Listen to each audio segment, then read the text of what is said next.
পড়তে পড়তে হাঁপিয়ে গেছো? আদর খেতে এসছি। মায়ের কাছে আদর খেতে এসছো? এনার্জি? আর একটা পরীক্ষা বাকি? দুটো। ও, পরের দিন আর একটা ছুটি আছে। হ্যাঁ। ঘুম পেয়েছে?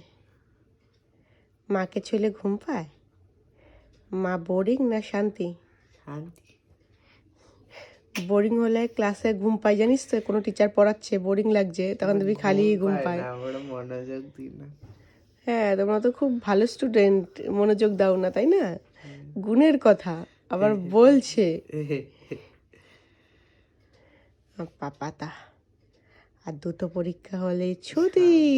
ভালো লাগছে না, এত পড়তে ভালো লাগছে না। তো বাবার সাথে আজকে রাতে প্র্যাঙ্ক করবো। প্র্যাঙ্ক? ভালো কথা। আইডিয়াটা বেরিয়ে গেছে, ভিডিও বানাতে হবে। আচ্ছা, কুচু কুচু গোলুমলু বাচ্চা, গোলুমলু। টাটা।